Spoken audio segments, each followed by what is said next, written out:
when you are growing in your business, that's a good thing.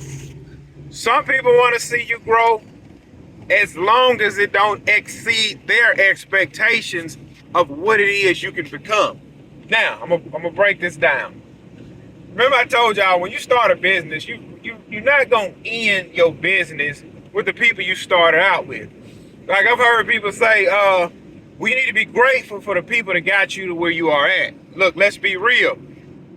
Those people didn't get you to where you are at. You got you to where you are at. You only hurt yourself when you don't charge what you're supposed to be charged. Now, I get it. When you learning and growing, you kind of got to get what you can get to make what you can make, to learn what it is you need to learn. But once you learn what it is you need to learn, once you're performing on a high level, you have to raise your prices. Some people will be happy to see that, but I'm gonna be honest, man. The majority of people not. That's why I say you cannot continue with the people you started with. Let's use painting a house, for instance. Let's say you're gonna paint a 2,000 square foot house for $1,000. And you can get all this done in a day. Let's just say the client is buying all of the material. Let's say the client is buying all the tape, the paper, the rollers, the paint. Let's say they're buying everything. You just showing up and doing the labor. You charging $1,000 and you're doing a good job. People passing your name and number around. Everything is wonderful. Then you're gonna run across one client. He gonna say, hey, man, what you charge me? You're like, man, it's $1,000, 2,000 square foot home. I charge $50 a square foot, whatever. It's $1,000 for 2,000 square foot, and he got 2,000 square foot. So he let you do the job. You painted everything look good. He give you $2,000. You say, oh man, Mr. John, you overpaid me, man. It's just $1,000. And he tell you, man, your work look good, man. You need to raise your prices. That will floor you for the moment. You be like, man, this man got plenty of money. It's not the money. He's telling you you are worth more. It's up to you to believe that you are worth more. Everybody's not going to be excited for your newfound secret of you are worth more. So you get a new client, Mary. Oh yeah, Mary, I got your number from John. He says you paint houses. You go look at Mary's house. All right, she got 2,000 square foot. You be like, man, I'm charging $1 a square foot. You be like, Mary's 2,000. Oh, awesome, great. When can you do it? Then Mary got a friend named April. April got a friend named June. June got a friend named Tom. Everything is just wonderful. You getting this $1 per square foot. You run across 4,000 square foot houses. You charging 4,000. And then Matthew called you again to paint his house. You used to charge Matthew $1,000 for 2,000 square foot. You have to look, don't sugarcoat nothing. Matthew call you. Yeah, how many square foot it is, Matthew? Oh man, it's 2,000 square foot. Okay, it's 2,000. 2,000. Last time you charged me 1,000. Well, yeah, Matthew, I had to raise my prices. Raise your prices? Why are you raising your prices? I'm buying all the material. The material didn't go up. Why is you raising your prices? You double. Well, yeah, I just feel like I'm worth more now. This is what Matthew gonna do one or two things. He gonna be like, well, let me call you back. He's not calling you back. He don't want to pay you. Or Matthew's gonna do this. Oh, okay, yeah, I feel it. Yeah, you do good work, man. That's fine. Just put me on your schedule. Everybody can't go to the dance. Everybody can't go to the dance, and everybody ain't. Look, every female you go to high school with, they're not getting asked to prom. Look, I'm gonna give you another scenario. You be like, well, man, you getting booked out for $1 a square foot. You getting booked out. But man, Matthew, he was one of the ones in the beginning. This was gonna happen. All right, 1,000. You gonna be like, yeah, I need my house painted. All right, Matthew, yeah, $1,000 like last time. All right. Whole time you painting that house for 1,000. You gonna be in the back of your mind. You gonna be like, man, I'm worth more than this. Somebody will call you right there while you're painting his house. How many square foot? It's 2,000. Okay, it's $2,000. And you saying to yourself, man, I'm ripping myself off over here with Matthew. I'm worth more. I don't even charge this no more. You will hate yourself for giving Matthew the same price. Then you got some guys, they'll try to tiptoe the line. But it's $1,500, Matthew. $1,500? Last time it was 1,000. Well, yeah, man, you know, I done got a little better, so I've raised my prices. But you really didn't raise it to 1,500. You really raised it to 2,000. You tried to give Matthew a soft hit. Instead of giving him the whole 2, you said, well, I do it for a little half, 15. Guess what? You'll still be steaming mad, and Matthew will be steaming mad. It's one way to do it. If you raise your prices, stick that tag in him. Hey, man, it's 2,000 now. Either he gonna go, or he gonna be like, okay, man, I'll pay it. You cannot finish with the people that you have started with. It don't work like that. It do not work. Some people, like the guy that said, hey, man, you need to raise your prices. He will stand there with him. He can go to that same guy 3 years from now and be like, hey, man, for your 2,000 square foot property, it's 2,500. Okay. And people understand. Some people understand you have to raise your prices. Some people understand, hey, man, this guy worth more. But it's all up to the owner to believe it. It's all up to the owner. And guess what? The people that you started out with, they will feel like you owe them something. And they will feel like you owe them something and say, man, we got you here. I'm going to be honest. I had a guy tell me this. This is what he told me.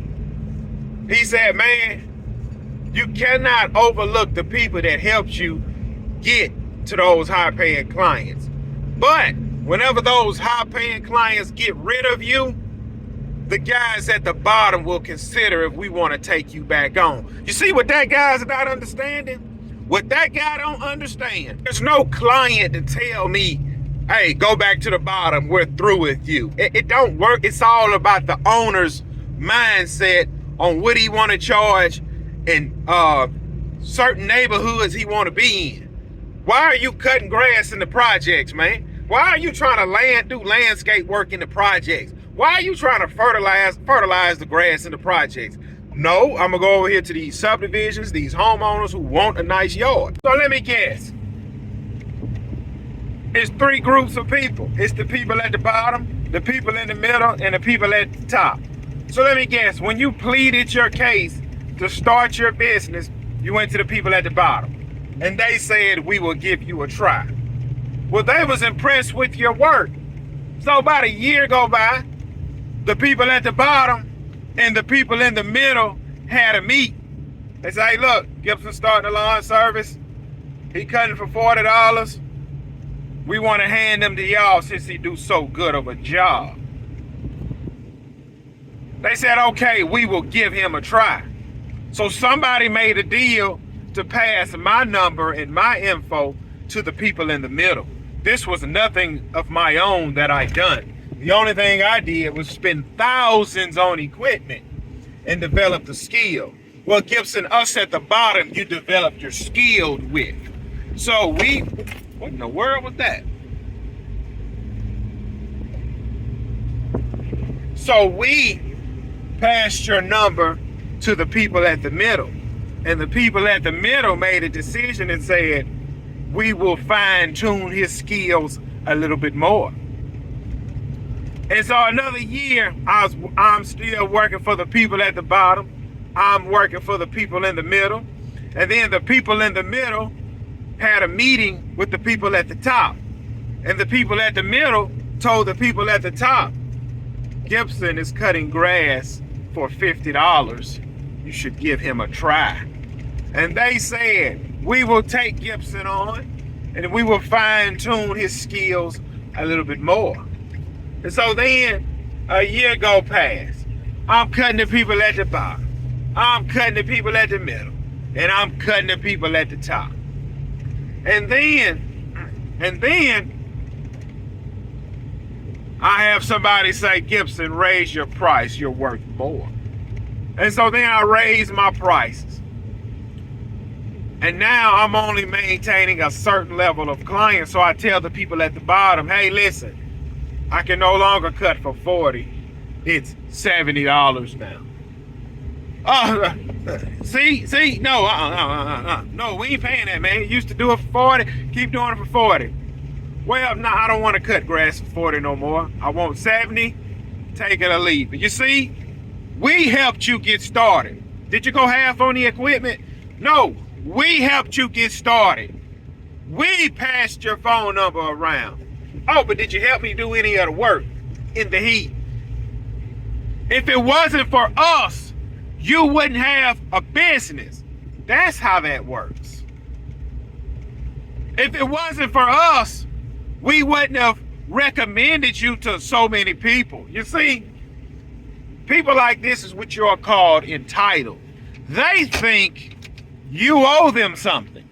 That's like a guy say, hey man, let me borrow $20 from you.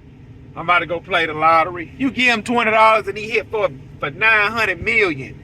He think he's entitled to half. No, I will give you $100 and you 5 times your investment. See, that's a slap in the face, so people feel. No, you should have took your own $20 and played the lottery and won for 900 million. It's your fault. See, it's Gibson's fault for spending all this money and investing in himself. It's Gibson's fault for putting the grind in, putting the work in. Everybody starts at the bottom, but eventually everybody, if you got enough determination, skill, hustle, and discipline, it all boils down to discipline, you will climb your way to the top. The people at the bottom don't owe you nothing. The people at the top don't owe you nothing. And guess what? You don't owe them nothing. People got a hard time understanding that because they feel like, I played basketball with LeBron when we was in kindergarten. I played basketball with LeBron when we was in middle school. I played basketball with LeBron. I gave him a lot of assists, and I gave him alley-oops, what made him look good in the newspaper and online. LeBron's not taking you with him to the pros. You're staying in the neighborhood. LeBron don't owe you nothing. You ate at his house. He ate at your house. He spent the night at your house. He played on the PS2 at your house. Your daddy mentored him a little bit because his daddy wasn't there. LeBron don't owe you nothing. He don't owe you nothing. See, people don't like that. They think you owe him something. You don't owe him jack crap.